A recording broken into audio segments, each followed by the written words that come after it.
रंजन मौर्य आप सभी को एस्पिरेंट रंजन ब्लॉग्स में स्वागत करता हूं। जैसा कि आप लोग जानते होंगे बिहार पुलिस का एग्ज़ाम डेट आ गया है। उसी से रिलेटेड मैंने एक सेट प्रैक्टिस चालू किया है जो आपको 100 क्वेश्चन कराएगा। उसमें सारा डिस्कशन और एनालिसिस रहेगा। यह सेट ज्ञान बिंदु रोशन आनंद सर द्वारा लॉन्च किया गया, उसी का एनालिसिस है। तो आप लोग इसे ध्यान से देखें और इसे आगे की ओर शेयर भी करिएगा और इसका एनालिसिस ज़रूर आप लोग अच्छा से देखिएगा और साथ में मौका मिले तो इसको लिख भी सकते हैं। तो चलिए शुरू कर बिना देर करते हुए शुरू करते हैं। पहला क्वेश्चन, खबरों में सिंहचलम मंदिर किस राज्य में स्थित है? तो यह मंदिर आपका आंध्र प्रदेश में स्थित है। तो सिंहचलम मंदिर किस देवता के लिए है? तो ये विष्णु देवता के लिए है। और ये किस शैली में इसका निर्माण हुआ है? तो द्रविड़ शैली में। आगे, जलवायु और स्वास्थ्य अफ्रीका सम्मेलन 2024 कहाँ आयोजित हुआ? तो इसका आंसर हो जाएगा जिम्बाब्वे। और इससे रिलेटेड ब्रिक्स 2024 का पूछेगा तो ब्रिक्स 2024 कजान शहर में हुआ है।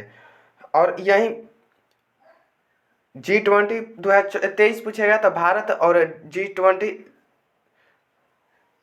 अब G7 पूछेगा तो G7 2024 का जो हुआ है वो इटली में हुआ है। नाटो 2024 का सम्मेलन कहाँ हुआ है? तो यूएसए में हुआ है। एसीओ 2024 का सम्मेलन कहाँ हुआ है? तो अस्ताना में हुआ है। अब आगे, हाल ही में किस मंत्रालय ने शासन के साथ प्रौद्योगिकी के एकीकृत करने के लिए नागरिक पंजीकरण प्रणाली मोबाइल एप्लीकेशन लॉन्च किया है? तो गृह मंत्रालय। जितना नागरिक पंजीकरण या जनगणना से रिलेटेड ये आता है तो ये सारा गृह मंत्रालय के अंतर्गत आता है। गृह मंत्रालय वर्तमान में कौन है? तो अमित शाह। अब आगे, संयुक्त राष्ट्र द्वारा हर साल पत्रकार के खिलाफ अपराधों के लिए दंड से मुक्ति समाप्त करने के लिए अंतर्राष्ट्रीय दिवस कब मनाया गया? तो इसका आंसर हो जाएगा तो 2 नवंबर। आगे, इसमें मिलान करना है कौन सा किस राज्य से संबंधित है? उत्सव है और उसका संबंधित राज्य। तो बेहदी खलम महोत्सव ये मेघालय में मनाया जाता है। खर्ची पूजा महोत्सव त्रिपुरा में मनाया जाता है। हेमिस लद्दाख। तो इसका तीनों सही है, तो 1 और 2 और 3 हो जाएगा। और इससे रिलेटेड बंगाला महोत्सव कहाँ मनाया जाता है? तो मेघालय में। भले बंगाला आपको देखने पश्चिम बंगाल, लेकिन इसका मेघालय हो जाएगा। अब आगे, अब नेक्स्ट क्वेश्चन है, ये भी कथन वाला है। जैसे राष्ट्रीय महिला आयोग ने महिलाओं के खिलाफ साइबर अपराध से निपटने के लिए डिजिटल शक्ति केंद्र की शुरुआत की है। तो इसका ये सही हो जाएगा। केंद्रीय गृह मंत्रालय द्वारा सहकारिता मंत्री अमित शाह ने चंडीगढ़ में 3 नए आपराधिक कानून इस समय न्याय सेतु हेतु न्याय श्रुति ऐप को लॉन्च किया है। तो ये वाला भी सही होगा। तो इसमें पूछ रहा है कि कौन सा कथन गलत है? तो इसमें कोई गलत नहीं है, तो इसलिए इसका आंसर हो जाएगा न तो कथन 1 और न ही 2। आगे, थाडो जनजाति मुख्य रूप से किस राज्य में निवास करते हैं? तो थाडो जनजाति मुख्य रूप से मणिपुर में निवास करते हैं। मणिपुर के अन्य जनजाति कुकी और मैती है। कुकी मैती में हाल ही में संघर्ष शुरू हुआ है। अब असम से जनजाति आपका बोडो जनजाति मिल जाएगा। बिहार में कौन सा है? तो बिहार में कोल, संथाल, भूइयाँ है। उड़ीसा में बिरहोर जनजाति होता है। अब आगे, अंतर्राष्ट्रीय सौर गठबंधन का 7वां सत्र कहाँ आयोजित किया गया है? तो नई दिल्ली। अंतर्राष्ट्रीय सौर गठबंधन जो 2024 का है ये नई दिल्ली में आयोजित किया गया है। अंतर्राष्ट्रीय सौर गठबंधन का स्थापना कब हुआ था? तो COP21 में पेरिस सम्मेलन में हुआ था, जिसमें भारत और फ्रांस मिलकर स्थापना किया था। इसका मुख्यालय आपको हेडक्वार्टर कहाँ मिलेगा? तो इसका हेडक्वार्टर आपको भारत में गुरुग्राम। एकमात्र अंतर्राष्ट्रीय संगठन का मुख्यालय भारत के गुरुग्राम में है, तो सिर्फ यही है। आगे देखते हैं। अगला क्वेश्चन है, हाल ही में खबरों में रहा है एलस्टोनिया एस्कोलोरिस क्या है? तो ये क्या है? तो ये उष्णकटिबंधीय पेड़ है। उष्णकटिबंधीय पेड़। तो इसे कहाँ उगते हैं? तो कर्क रेखा और मकर भूमध्य रेखा के जो मकर रेखा, कर्क और मकर रेखा के बीच में जो क्षेत्र होता है उसमें उष्णकटिबंधीय पेड़ पाए जाते हैं। किस मंत्रालय ने digital India common service centre परियोजना शुरू किया है? तो डिजिटल इंडिया से आप लोग समझ रहे होंगे इलेक्ट्रॉनिक्स और सूचना प्रौद्योगिकी मंत्रालय, तो इसका आंसर हो जाएगा बी। खबरों में रहा, खबरों में देखी मिनटमैन 3 मिसाइल किस देश द्वारा विकसित किया गया? तो इसका आंसर हो जाएगा यूएसए। फ्रांस से इंडिया ने राफेल लॉन्च किया है। रूस, भारत और रूस ने मिलकर ब्रह्मोस मिसाइल का निर्माण किया है। जो ब्रह्मोस मिसाइल का नाम भारत के ब्रह्मपुत्रा नदी और रूस के मस्कोवा नदी के नाम से हुआ है। भारत ने हाल ही में अग्नि 5 मिसाइल का लॉन्च किया है। अब आगे देखते हैं। अभ्यास आस्ट्रा हिंद भारत और किस देश के बीच आयोजित किया गया है? तो आस्ट्रा से आपको क्या देखने में लग रहा है? तो आस्ट्रा से हो जाएगा ऑस्ट्रेलिया। तो इसका आंसर क्या हो जाएगा? भारत और ऑस्ट्रेलिया, ए नंबर। आगे, अगर भारत, यूएसए, ऑस्ट्रेलिया और जापान मिलकर कौन सा युद्ध अभ्यास करता है? तो मालाबार, या क्वाड देश के द्वारा। क्वाड देश में भारत, यूएसए, ऑस्ट्रेलिया और जापान आता है। भारत और फ्रांस के बीच कौन सा होता है? तो गरुड़ अभ्यास होता है। भारत और रूस के बीच कौन सा अभ्यास होता है? तो इंद्र अभ्यास होता है। अब अगला, किस सरकारी एजेंसी ने नई दिल्ली में आतंकवाद विरोधी सम्मेलन 2024 का आयोजन किया है? तो इसका आंसर हो जाएगा राष्ट्रीय जांच एजेंसी एनआईए। टीबी मुक्त बिहार की संकल्पना को पूरा करने का लक्ष्य किस वर्ष तक स्वास्थ्य विभाग ने रखा है? तो इसका आंसर हो जाएगा 2025। टीबी मुक्त भारत भी 2025 में ही होगा, इसका लक्ष्य रखा गया है। मलेरिया मुक्त 2030 से। आगे, मुख्यमंत्री लघु उद्यमी योजना के तहत कौन सा पात्रता मानदंड नहीं है? तो 18 से 50 वर्ष के बीच आयु होना चाहिए, ये सही है। पारिवारिक मासिक आय 6,000 रुपया से कम होना चाहिए, ये भी सही है। बिहार का निवासी हो, ये भी सही है। शैक्षणिक योग्यता, न्यूनतम शैक्षणिक योग्यता 10वीं, यही गलत है। तो न्यूनतम शैक्षणिक योग्यता 12वीं होना चाहिए, अर्थात यही इसका आंसर हो जाएगा डी नंबर। अब आगे, मुगल बादशाह का मिलान करना है, कौन सा किस समय का शासक था? पहला है फारुखसियर। फारुखसियर का कार्यकाल कितना है? 1713 से 1719, अर्थात पहला का दो। दूसरा है आलमगीर द्वितीय। तो आलमगीर द्वितीय का कार्यकाल है 1754 से 1759। तो दूसरा का 3। शाह आलम द्वितीय 1759 से 1806 और अहमद शाह 1748 से 1754, अर्थात 2 3 4 1। 2 3 4 1 ऑप्शन किस में है? तो इधर देखते हैं, 2 3 4 1 बी नंबर, अर्थात इसका आंसर क्या हो जाएगा? B number. आगे देखते हैं, नौपाषाण काल और के औजारों के संबंध में कौन सा कथन पर विचार करना है? इसमें पूछ रहा है कि कौन सा सही है।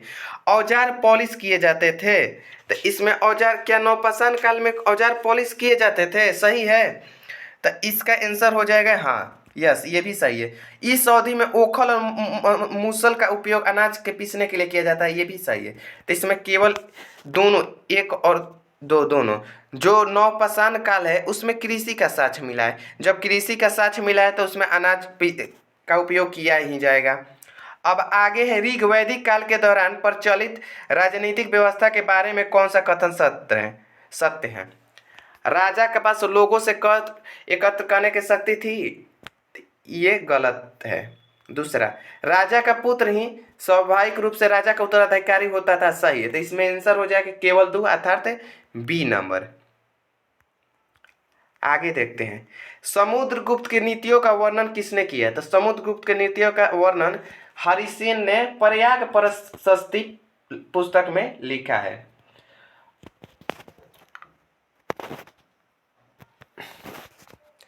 तो इसका आंसर क्या हो जाएगा? D number. अब समुद्रगुप्त से, समुद्रगुप्त को क्या क्या कहा जाता था? तो समुद्रगुप्त को भारत का नेपोलियन कहा जाता है था, कविराज, लिच्छवी का दौहित्र, ये तीनों समुद्रगुप्त का उपनाम है। आगे पूछेगा प्रयाग प्रशस्ति के लेखक कौन है? तो प्रयाग प्रशस्ति के लेखक हरिसेन है। पल्लवों का काल में नगरम किसे कहा जाता था?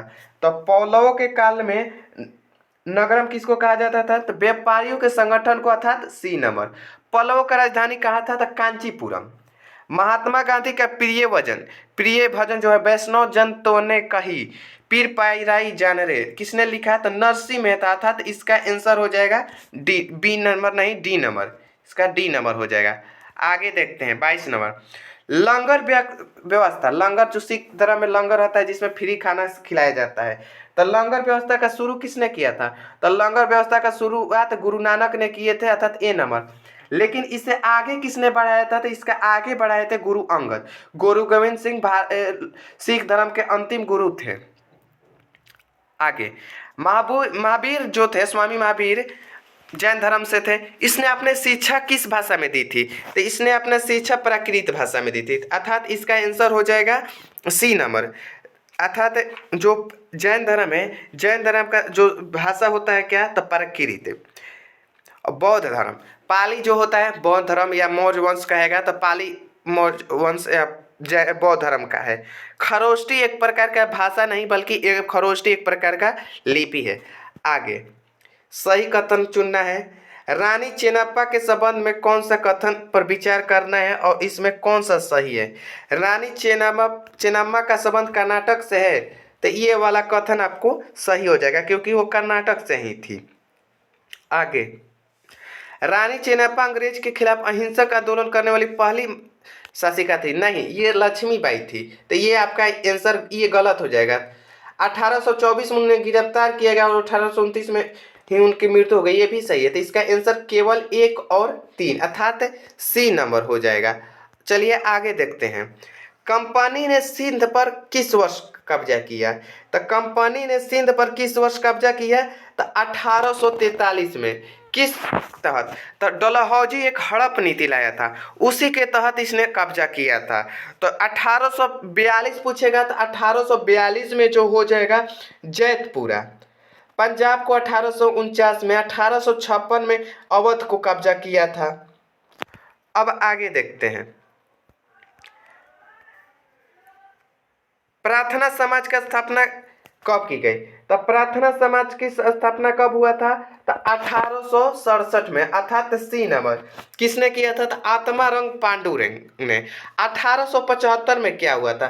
तो 1875 से अपना याद करना है, आर्य समाज का स्थापना हुआ था। किसने किया था? तो दयानंद सरस्वती ने। आगे प्राचीन ग्रंथों को हवाला देकर किसने समाज सुधार की पहल आरंभ की? तो इसका आंसर हो जाएगा राजा राम मोहन राय। राजा राम मोहन राय का अखबार कौन सा अखबार लिखे थे? तो मीरात उल अखबार के लेखक पूछेगा तो कौन है? तो राजा राम मोहन राय। ब्रह्म समाज 1828 में किसने शुरू किया था? तो राजा राम मोहन राय। राजा राम मोहन राय को राजा की उपाधि किसने दिया था? तो अकबर द्वितीय ने। अब आगे देखते हैं। अगला क्वेश्चन है 28 नंबर। 1970 से घटित रूसी क्रांति के प्रमुख रूप से कौन सा विचार निकलकर संपूर्ण विश्व में फैला? तो समाजवाद का विचार। ये आपका 10th क्लास के क्वेश्चन ये है, रूसी क्रांति से ये है। ओरु जाति और ओरु मातम ओरु देवम मनुष्यानु, मानवता की एक जाति एक धर्म एक ईश्वर है, यह कथन किसने कहा था? तो ये कथन आपको श्री नारायण गुरु, अर्थात ऑप्शन नंबर ये हो जाए, 1 हो जाएगा। आगे रॉलेट एक्ट के संबंध में निम्नलिखित कथनों पर विचार करें। यह कानून अभिव्यक्ति की स्वतंत्रता जैसे मूलभूत अधिकारों पर अंकुश लगाने और पुलिस को ज्यादा अधिकार देने के लिए लागू किया गया था। तो ये सही बात है। रॉलेट एक्ट के विरोध के शुरू किया गया, मतलब रॉलेट एक्ट विरोध के खिलाफ जो आंदोलन हुआ था वो रॉलेट सत्याग्रह ब्रिटिश सरकार के खिलाफ पहला अखिल भारतीय संघर्ष था। तो ये भी सही है। तो इसमें 1 और 2 दोनों। रॉलेट एक्ट कब आया था, शुरू हुआ था? तो 1909 में। इसे न अपील न दलील वाला कानून कहा जाता है, अर्थात इसे काला कानून भी कहा जाता है। अगला क्वेश्चन है, राष्ट्रीय आंदोलन से संबंधित निम्नलिखित कथनों पर विचार करें। तो 1935 का गवर्नमेंट ऑफ इंडिया एक्ट को प्रांतीय स्वायत्तता का प्रावधान दिया गया था, तो ये वाला बात सही है। 1937 के प्रांतीय जो विधायकी के चुनाव में कांग्रेस को 11 में से 7 प्रांतों पर कांग्रेस बनी, नहीं 11 में से 8 पर, और 3 पर किसने बना? 3 पर, तो 3 पर बना था मुस्लिम लीग का। तो इसका आंसर हो जाएगा कौन सा सत्य है? तो केवल एक। अगला है, भारत के इतिहास में दर्ज बर्बर प्रत्यक्ष कार्यवाही दिवस मुस्लिम लीग द्वारा कब प्रारंभ किया गया? तो यहाँ थोड़ा सा सुधारना है, इसका 16 अगस्त 1946 को हो जाएगा। तो इसका आंसर सी नंबर, और थोड़ा सा सुधार कर लीजिएगा। अगला क्वेश्चन 10th क्लास से ही है, मैटरनिक ने किसे हमारी सामाजिक व्यवस्था का सबसे खतरनाक दुश्मन बताया था? तो किसे बताया था मैटरनिक ने? तो इसका जोसेफ मैथ्यूनी ने। इसका आंसर बी हो जाएगा। अगला क्वेश्चन, इसमें मुसोलिनी से पूछेगा, तो मुसोलिनी फांसीवाद का जनक है। हिटलर कौन था? तो हिटलर नाजीवाद का जनक था। गैरिबाल्डी कौन था? तो गैरिबाल्डी पेशे से नाविक था। अगला क्वेश्चन, 1919 के खिलाफत समिति का गठन कहाँ किया गया? तो 1919 के खिलाफत समिति का गठन बम्बई में किया गया। खिलाफत आंदोलन को महात्मा गांधी ने हिंदू मुस्लिम का एकता के लेकर इसका सहयोग दिया। इसमें तुर्की के खलीफा पद समाप्त करने के कारण भारत के मुसलमानों द्वारा इसका बहिष्कार किया गया। खिलाफत आंदोलन का प्रमुख नेता अली बंधु शौकत अली थे। दोनों अली बंधु भाइयों थे, शौकत अली और लियाकत अली। अगला क्वेश्चन, सन्यासिनी रूप से भारत माता की विख्यात छवि को सर्वप्रथम किसने चित्रित किया था? तो अविंद्रनाथ टैगोर। किसने? अविंद्रनाथ टैगोर। रविंद्रनाथ टैगोर भारत का राष्ट्रगान और बांग्लादेश का राष्ट्रगान अमर समर बांग्ला दोनों रविंद्रनाथ टैगोर ने बनाया है, लिखा है। रविंद्रनाथ टैगोर का एशिया का सबसे पहला नोबेल पुरस्कार रविंद्रनाथ टैगोर को ही मिला था। अगला क्वेश्चन है, निम्नलिखित कथनों पर विचार करिए। सभी सूर्य ग्रह के चारों ओर वृत्ताकार पथ पर चक्कर लगाते हैं, नहीं परवलयाकार पथ पर। तो इसका एक गलत हो जाएगा। सूर्य से दूरी के क्रम में सही क्रम कौन सा है? बृहस्पति शनि नेपच्यून यूरेनस, नहीं बृहस्पति शनि यूरेनस नेपच्यून। तो इसमें दोनों गलत है, तो इसमें न तो 1 न तो 2, अर्थात इसमें कौन सा हो जाएगा? D number. इसमें कौन सा हो जाएगा? D number. अगला क्वेश्चन भी है, कथनों पर विचार करें। अगला पहला कथन है, एशिया में केवल कर्क रेखा गुजरती है, तो नहीं एशिया में कर्क रेखा के साथ साथ भूमध्य रेखा भी गुजरती है, तो पहला गलत हो जाएगा। अफ्रीका में केवल कर्क रेखा और विषुवत रेखा गुजरती है, तो अफ्रीका में कर्क रेखा विषुवत रेखा के साथ साथ मकर रेखा था, अफ्रीका में तीनों रेखा गुजरती है, तो ये भी आपका 2 नंबर भी गलत हो जाएगा। तीसरा है, मकर रेखा केवल अफ्रीका और दक्षिण अफ्रीका से होकर गुजरता है, तो मकर रेखा ऑस्ट्रेलिया से भी गुजरता है, अर्थात इसमें अफ्रीका दक्षिण अफ्रीका के साथ अमेरिका के साथ अफ्रीका ऑस्ट्रेलिया भी हो जाएगा। तो इसमें कौन सा असत्य है? तो तीनों असत्य है, अर्थात 1, 2 और 3। अगला है, निम्नलिखित कथनों पर विचार करें। भारत में 8.5 डिग्री पश्चिमी मानव को यमयोत्तर माना गया है, गलत बात है। भारत में 82.5 डिग्री पूर्वी मानक समय रेखा का यमयोत्तर माना गया है, जिससे समय का निर्धारण होता है। प्रत्येक समय क्षेत्र में 15 डिग्री अक्षांश तक क्षेत्र में घेरता है, ये भी गलत है। तो इसका आंसर हो जाएगा न तो 1 न ही 2, अर्थात ऑप्शन नंबर डी नंबर। अगला क्वेश्चन, निम्नलिखित कथनों पर विचार करें। ये आपका सीमा वाला है, जैसे नेपाल की सीमा उत्तर प्रदेश, बिहार, पश्चिम बंगाल, सिक्किम और उत्तराखंड से लगता है, सही। इसके साथ साथ असम से भी लगता है, तो ये सही है। भूटान की सीमा केवल पश्चिम बंगाल, सिक्किम और अरुणाचल प्रदेश से लगता है, नहीं केवल पश्चिम बंगाल, सिक्किम और अरुणाचल प्रदेश नहीं बल्कि असम के साथ भी केवल लग गया है, इसलिए यह ऑप्शन गलत हो जाएगा। बंगाल की सीमा केवल पश्चिम बंगाल, मेघालय, त्रिपुरा और असम से लगाता है, तो इसमें ये भी गलत हो जाएगा। क्यों? क्योंकि इसमें एक मिजोरम छोड़ा गया है। ये केवल लगा है इसलिए ये भी गलत है, क्योंकि मिजोरम भी होगा। अगर मिजोरम रहता तो सही हो जाता। तो इसका आंसर हो जाएगा 39 का ए नंबर, अर्थात ऑप्शन नंबर ए।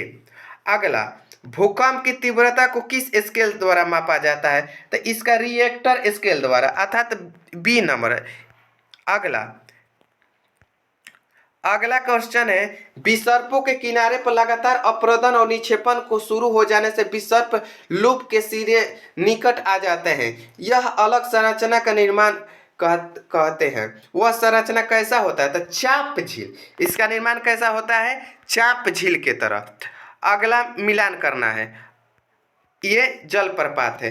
तो एंजल जलप्रपात है। एंजल जलप्रपात आपको कहाँ मिलेगा? तो एंजल जलप्रपात आपको मिलेगा दक्षिण अमेरिका, अर्थात वेनेजुएला में। नियाग्रा जलप्रपात, नियाग्रा जलप्रपात कनाडा और यूएसए के सीमा पर मिलेगा। विक्टोरिया जलप्रपात, विक्टोरिया जलप्रपात जाम्बिया और जिम्बाब्वे की सीमा पर, अर्थात इसका ऑप्शन नंबर सी 2, 3, 1 इसका आंसर हो जाएगा। चलिए आगे देखते हैं। 43 नंबर, निम्नलिखित में सर्वप्रथम किसका बढ़ा हुआ आयतन पृथ्वी पर मौसम तथा CO2 जलवायु को प्रभावित करता है? तो इसका आंसर हो जाएगा मौसम और जलवायु का, तो CO2। तो इसका आंसर क्या हो जाएगा? Option number 1 number. आगे आगे देखते हैं।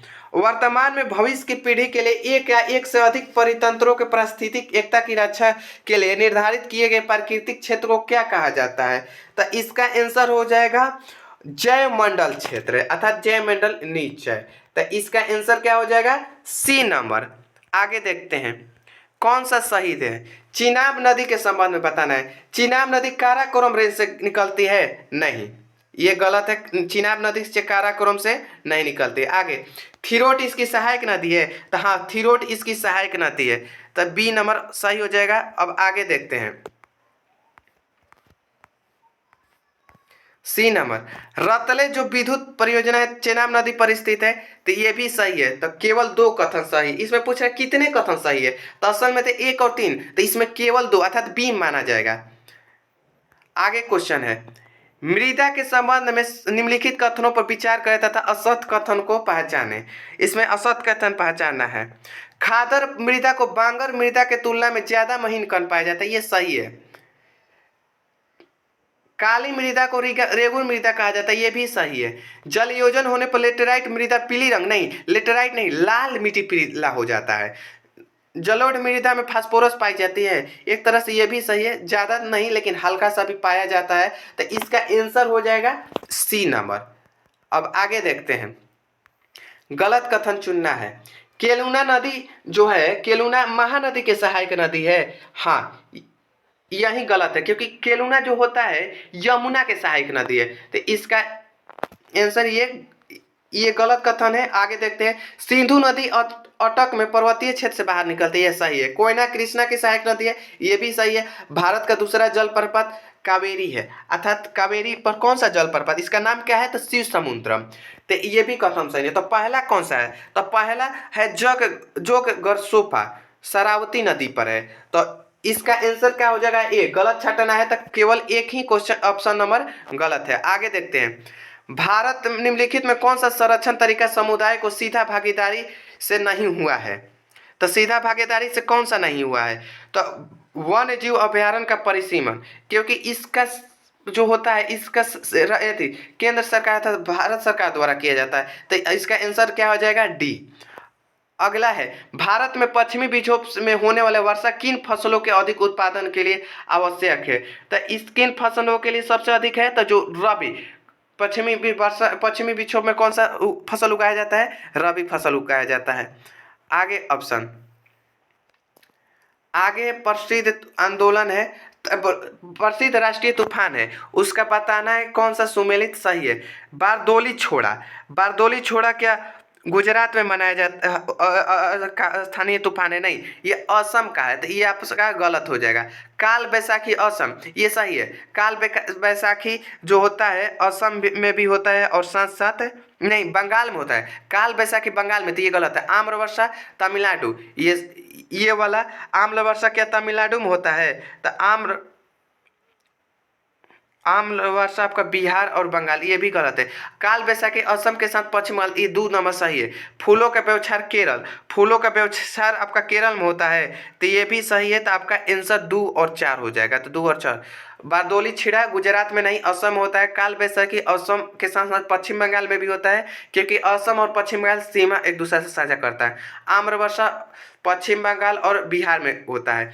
फूलों का बौछार केरल में होता है। तो इसमें जो 1 और 3 गलत है, और सही कौन सा है? 2 और 4। सही कथन ही चुना है, तो इसका ऑप्शन कौन सा हो जाएगा?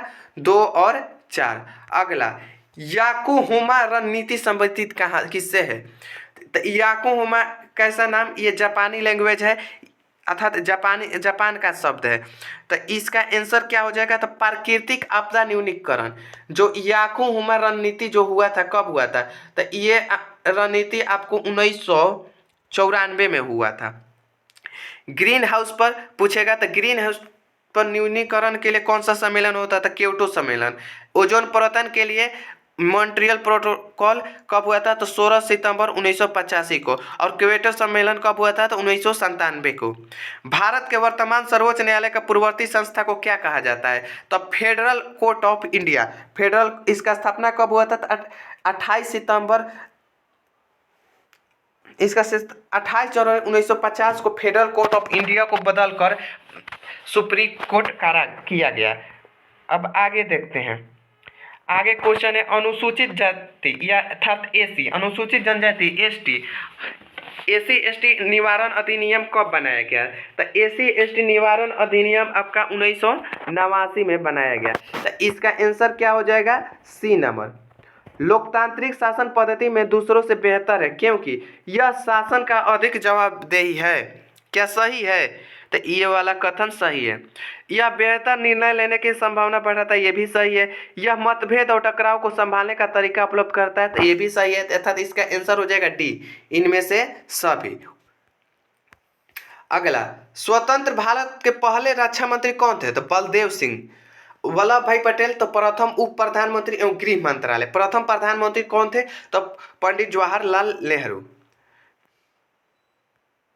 अगला क्वेश्चन 56 नंबर, संविधान का पहला कथन जिसमें कई देश अपने संविधान के बुनियादी मूल अवधारणा को स्पष्ट ढंग से कहता है, वो क्या कहलाता है? तो इसको कहते हैं प्रस्तावना। प्रस्तावना से क्या संबंध? प्रस्तावना पूछेगा कि प्रस्तावना की शुरुआत कहाँ से हुआ था? तो प्रस्तावना की शुरुआत कहाँ से हुआ था? तो प्रस्तावना का शुरुआत आपको हम भारत से हुआ है। प्रस्तावना को संविधान का उद्देशिका भी कहा जाता है। इसे पेश कब किया गया था? तो इसे पेश 13 दिसंबर 1946 को पेश किया गया था, लेकिन उद्देशिका को पारित कब किया गया था? तो 22 जनवरी 1947 को। अगला क्वेश्चन, भारत के रक्षा बलों का सुप्रीम कमांडर कौन होता है? तो राष्ट्रपति। भारत में रक्षा बलों में सबसे ऊंचा होता है राष्ट्रपति। राष्ट्रपति के नीचे रक्षा कमांडर, रक्षा मंत्री, रक्षा मंत्री के नीचे सीडीएस, सीडीएस के नीचे तीनों सेनाओं के अध्यक्ष होता है। अब आगे देखते हैं, कौन सा देश संघात्मक शासन प्रणाली के मॉडल का उदाहरण नहीं है? तो श्रीलंका, अर्थात इसका बी नंबर। संघात्मक शासन प्रणाली भारत कहाँ से लिया है? तो भारत कनाडा के संविधान से लिया है। अब 59 नंबर में सत्ता का क्षैतिज वितरण से क्या तात्पर्य है? तो शासन के विभिन्न अंग जैसे विधायिका, कार्यपालिका के बीच सत्ता का बंटवारा, यही कथन सही है। तथा 59 के क्या हो जाएगा? 59 का हो जाएगा 1 नंबर। आगे, सर्वोच्च न्यायालय या उच्च न्यायालय द्वारा सरकार को जारी किया गया औपचारिक लिखित आदेश क्या कहलाता है? रीट। इसे क्या कहते हैं? रीट। सर्वोच्च न्यायालय आर्टिकल 32 के तहत रीट जारी करता है, जबकि हाई कोर्ट आर्टिकल 226 के तहत रीट जारी करता है। चलिए आगे देखते हैं, भारत में राष्ट्रीय मानवाधिकार आयोग का गठन कब किया गया था? तो 1993 में। ये बहुत बार क्वेश्चन पूछ चुका है, इसे आप ध्यान से याद रखिएगा। तो पूछेगा कि राष्ट्रीय मानवाधिकार सबसे पहले किस देश ने किया था? तो अमेरिका ने। यूएन द्वारा राष्ट्रीय मानवाधिकार को स्थापना कब किया गया था? तो 10 दिसंबर 1948 को, जबकि अमेरिका ने 1945 के ही मानवाधिकार आयोग का स्थापना कर दिया था। लोकतंत्र बचाओ का नारा किसने दिया था? तो लोकतंत्र बचाओ का नारा किसने दिया था? तो इसका आंसर हो जाएगा आपका जयप्रकाश नारायण। जेपी आंदोलन के दौरान। मोरारजी देसाई जो थे भारत के प्रथम गैर कांग्रेसी प्रधानमंत्री हैं। चौधरी चरण सिंह किसान नेता है। चौधरी चरण सिंह ऐसा एक प्रधानमंत्री बने थे जो लोकसभा में एक दिन भी भाग नहीं लिए थे। आगे, राष्ट्रीय मतदाता दिवस। राष्ट्रीय मतदाता दिवस आपको 25 जनवरी को राष्ट्रीय पर्यटन दिवस भी मनाया जाता है। 15 जनवरी को आपको थल सेना दिवस मनाया जाता है। 30 जनवरी को शहीद दिवस महात्मा गांधी के हत्या के कारण मनाया जाता है। अगला क्वेश्चन, SVEEP में एस क्या इंगित करता है? तो सुव्यवस्थित अर्थात सिस्मेटिक। इसका आंसर क्या हो जाएगा? B number. इसका आंसर क्या हो जाएगा? B number. अगला क्वेश्चन, केंद्रीय कपास शोध संस्थान कहाँ स्थित है? तो कपास सबसे अधिक कहाँ होता है? तो कपास सबसे अधिक आपका महाराष्ट्र में होता है। तो इसका आंसर क्या हो जाएगा? तो इसका आंसर हो जाएगा नागपुर। इसमें महाराष्ट्र का एकमात्र नागपुर शहर है। तो ऑप्शन नंबर 3। अगला क्वेश्चन, 2020 में भारतीय संसद द्वारा तीनों कृषि कानून मुख्य रूप से किस संबंध में पारित किया गया था? तो इसका आंसर हो जाएगा कृषि विपणन से। एमएसपी नहीं तक इसका कृषि विपणन, क्योंकि इस एमएसपी का लिए भी विरोध हो रहा था। एमएसपी लागू करने का अवधारणा एमएस स्वामीनाथन ने दिए थे। 1999 में भारत सरकार द्वारा गठित तपस मजमूदार समिति किससे संबंधित है? तो इसका संबंध हो जाएगा शिक्षा से। 2000 हाल ही में जो नई शिक्षा नीति लागू है उसका समिति कौन सा आया था? कस्तूरी रंगन 2020 में। सेबी से रिलेटेड कौन सा समिति है? नरसिम्हन समिति। नरसिम्हन समिति सेबी एवं बैंक सुधार दोनों से है। आगे देखते हैं, परिवार शब्द का विशेषण, ये हिंदी से हो गया। परिवार शब्द का पारिवारिक, अर्थात ऑप्शन नंबर 1 नंबर। ये हिंदी से भी क्वेश्चन, इसमें सारा आपको मैथ, रीजनिंग, हिंदी, इंग्लिश सारा मिलेगा। अब अगला क्वेश्चन, साइंस सज्जन में सत है जन, सतजन, अर्थात इसमें कौन सा समास हो जाएगा? तो इसमें कर्मधार विशेषता बता जा रहा है। सज्जन को विशेषता। भार का एसआई मात्रक न्यूटन होता है। गति के दूसरे नियम द्वारा किसके बीच संबंध बताया गया है? तो स्थान और समय के बीच। अगला, निम्नलिखित में कौन सा एक कार्य का गुण नहीं है? तो निम्नलिखित में कौन सा कार्य का गुण नहीं है? कार्य की दिशा होती नहीं, कार्य का कोई दिशा नहीं होती है, तो ये गलत है। कार्य किए जाने वाले एक वस्तु पर बल लगाया जाना आवश्यक है। हाँ, जब तक बल नहीं होगा लगेगा तब तक कार्य नहीं होगा।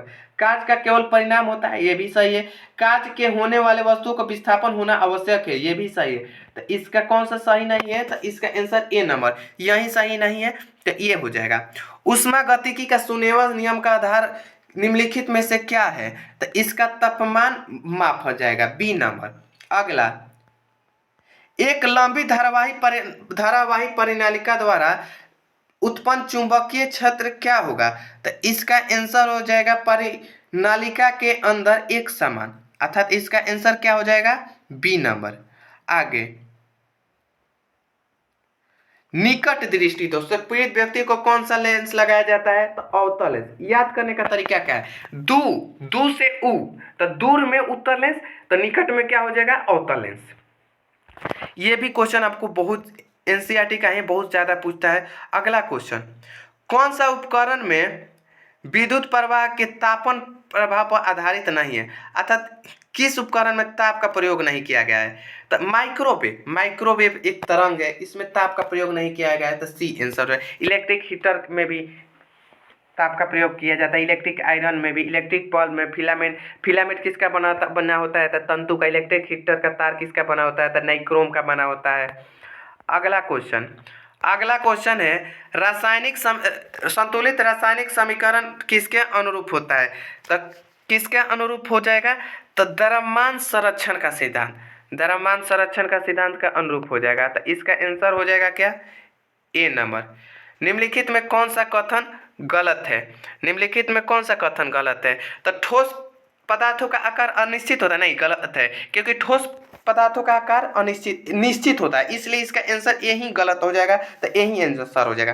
ठोस पदार्थ का आयत निश्चित होता है, तो ये भी है सही। ठोस पदार्थ कठोर भी होता है, ठोस पदार्थ लगभग असंपीडनीय होता है, तो ये भी सही हो जाएगा। तो इसका आंसर क्या हो जाएगा? ए number.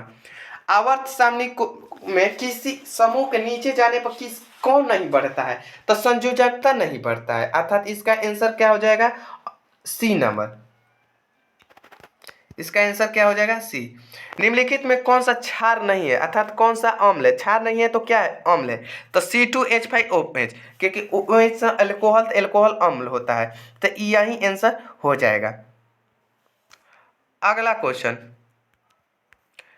Question 81 number. Cinnabar. Cinnabar किसका अयस्क है? तो सीनेबार किसका अयस्क है? तो सीनेबार आपका पारा का अयस्क हो जाएगा। तो सी नंबर। आधुनिक रसायन शास्त्र का जनक किसे कहा जाता है? तो आधुनिक रसायन शास्त्र का जनक एंटोनी लेबोसियस को कहा जाता है। मेंडलीफ ने कौन सा आवर्त सारणी का नियम दिया था? निम्नलिखित में कौन सा ऊतक जड़ों के खाद्य पदार्थ को परिसंचरण करता है? तो एनसीईआरटी के अनुसार ये जाइलम आंसर हो जाएगा। अब आगे देखते हैं, कार्बोहाइड्रेट, प्रोटीन और वसा का पूर्ण पाचन कहाँ पर होता है? तो सबसे अधिक पाचन की क्रिया कहाँ होता है? छोटी आंत। तो प्रोटीन और वसा का भी पूर्ण पाचन कहाँ होता है? तो छोटी आंत में। नाम भले छोटी आंत है, लेकिन पाचन तंत्र में सबसे बड़ा अंग छोटी आंत ही आता है। अगला देखते हैं, फेफड़ों में निम्नलिखित में निम्न की गति के कारण पहुंचती है। फेफड़ों की गति किसके कारण पहुंचती है? तो श्वास, फेफड़ों में निम्नलिखित गति, तो इसका आंसर हो जाएगा पसलियों और मसलिया मांसपेशिया के डायफ्राम के कारण। अब डी नंबर। निम्नलिखित में कौन सा मानव उत्सर्जन अंग नहीं है? तो मानव उत्सर्जन अंग कौन सा नहीं है? तो मानव उत्सर्जन अंग मतलब श्वसनालिका। श्वसनालिका में कोई उत्सर्जन नहीं होता है। उत्सर्जन जो जितना कचरा होता है बाहर निकालना, उसी को उत्सर्जन तत्व कहा जाता है। अब आगे देखते हैं, पादप श्वसन के लिए कौन सा कथन सही है? पादप जो होता है CO2 लेता है और O2 के श्वसन में बाहर करता है, नहीं, ये सिर्फ प्रकाश संश्लेषण में होता है, तो ये आपका गलत हो जाएगा। पादप में श्वसन हेतु कोई विशेष अंग नहीं होता है, तो ये आपका क्या लग रहा है? सही है। तो ये भी गलत हो जाएगा, क्योंकि इसमें विशेष अंग रंध्र होता है जो पत्तों पर होता है। रंध्र और लेंटिसिल पादप को गैसों का आदान प्रदान करता है, सही बात है। पादपों में माइटोकॉन्ड्रिया के स्थान पर क्लोरोप्लास्ट होते हैं, इसलिए पादपों में कोई कोशिकीय श्वसन नहीं होता है, ये भी गलत है। तो इसमें कौन सा सही है? तो केवल 3 सही, अर्थात सी नंबर आंसर हो जाएगा। अगला क्वेश्चन देखते हैं, AB रक्त वर्ग वाला एक व्यक्ति ABO रक्त वर्ग वाले रक्त को दान कर सकता है? तो क्या लग रहा है? ये सही होगा? नहीं, ये गलत है। इसमें क्या चुन करना है, कौन सा सत्य है? तो ये गलत है। सार्वभौमिक रक्तदाता कहा जाता है AB को, नहीं, सार्वभौमिक रक्तदाता O- को कहा जाता है, ये भी 2 नंबर विकल्प। किसी भी वर्ग से रक्त, हाँ, सार्वग्राही कहा जाता है, क्योंकि ये किसी से भी रक्त ग्रहण कर सकता है, इसका आंसर सी हो जाएगा। न तो एक सार्वभौमिक प्रवक्ता न ही एक सार्वभौमिक दाता, ये भी गलत। इसका आंसर क्या हो जाएगा? C number. अगला क्वेश्चन 89 नंबर, प्रदूषण में सूचकांक SPM का पूर्ण रूप क्या है? तो इसका SPM का पूर्ण रूप क्या होता है? तो सस्पेक्टेड पार्टिकुलर मैटर, अर्थात इसका आंसर हो जाएगा बी नंबर। आगे देखते हैं, प्रजाति और भौतिक वातावरण के मध्य पारिस्थितिक उत्तराधिकारी के गति संतुलन का अंतिम स्तर क्या होता है? तो अंतिम गति स्तर क्या होता है? चरमोत्कर्ष पारिस्थितिकी तंत्र, अर्थात इसका आंसर क्या हो जाएगा? D number. आगे देखते हैं, अगला क्वेश्चन क्या है, कौन सा कोशिकांग प्रकाश संश्लेषण के द्वारा प्रकाश का ऊर्जा का उपयोग करता है? तो इसका आंसर हो जाएगा हरित लवक। जो हरित लवक के कारण ही पौधा प्रकाश संश्लेषण के द्वारा ऊर्जा का प्राप्त करता है। अगला क्वेश्चन देखते हैं, एक जगह जहां जानवरों का उसके प्राकृतिक आवास में संरक्षित किया जाता है उसे क्या कहा जाता है? तो जानवरों का कहाँ संरक्षित किया जाता है? वन जीव अभयारण्य में। तो इसका आंसर क्या हो जाएगा? B number. अगला क्वेश्चन, किस नाभिकीय संयंत्र की क्षमता सर्वाधिक है? तो सबसे अधिक कुडुकोलम नाभिकीय संयंत्र ये कहाँ है? तमिलनाडु में। कल्पक्कम कहाँ है? तो इसका आंसर ये हो जाएगा, कल्पक्कम भी आपको तमिलनाडु में। राजस्थान में कौन सा है? तो राजस्थान का जो होता है कौन सा है? तो रावत भाटा। राजस्थान में कौन सा है? रावत भाटा।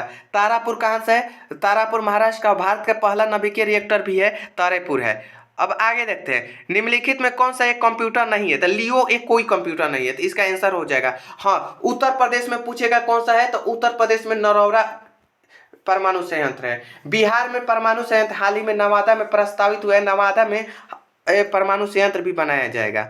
अब आगे देखते हैं। एक वृत्त का क्षेत्रफल ए है जिसका केंद्रीय कोण 60 डिग्री है। इस वृत्त के परिधि सी है तो ए किसके बराबर हो जाएगा? तो ए इस सी स्क्वायर बटा 24 पाई के बराबर हो जाएगा, अर्थात सी। इसे मैथ से आप सोल्व कर सकते हैं। ये रीजनिंग का अगला क्वेश्चन है। अमीर समीर से लंबा है, प्रभात उमेश से लंबा है, लेकिन उतना लंबा नहीं जितना समीर है। अशोक उल्लेख से नाटा है, बताइए इनमें से कौन सा सबसे नाटा है? तो इसको आप बनाइएगा तो सबसे अशोक नाटा आएगा। तो इसका आंसर क्या हो जाएगा? सी। यदि किसी सांकेतिक भाषा में गौतम को TZFGZN लिखा जाता है तो मोहन को क्या? तो G 7 पर आता है और T 20 पर, 27, अर्थात एक दूसरे का विपरीत। तो M के विपरीत N होता है और N से सिर्फ ऑप्शन नंबर सी है, तो इसका आंसर हो जाएगा सी। अब आगे है बोडमास के नियम से प्रयोग करना है, लेकिन प्लस के जगह पर माइनस। जैसे 10 गुना 5 है तो गुना के जगह पर क्या रखना है? तो प्लस रखना है। भागा के जगह पर गुना रखना है, माइनस के जगह पर भागा रखना है, प्लस के जगह पर माइनस। इस तरह आप सोल्व करिएगा तो इसका आंसर हो जाएगा 18, अर्थात ऑप्शन नंबर ए। एक विद्युत मोटर धारा के साथ 2 घंटा में 24 किलोमीटर और धारा के विपरीत दिशा में 1 घंटा में 10 किलोमीटर जाती है, तो प्रति घंटा किलोमीटर का मोटर वोट की गति। तो धारा के दिशा में 24/2 करिएगा तो 12 किलोमीटर प्रति घंटा, और धारा के विपरीत में 10/1 अर्थात 10 किलोमीटर प्रति घंटा। और तो मोटर वेट का गति पूछेगा तो उधर 12 और 10 जोड़िएगा तो 22, और 22 में 2 से भाग दीजिएगा तो 11 किलोमीटर आ जाएगा। तो इसका आंसर क्या हो जाएगा? इसका आंसर सी हो जाएगा। अब पैसिव वॉइस चुनना है तो हूँ इज बदरिंग यू, तो जो हूँ को बदल दिया जाता है बाई होम में। तो बाई होम कहाँ आपको देखने को मिल रहा है? सिर्फ सी नंबर। तो ज़्यादा देखना नहीं है, इसका सी हो जाएगा।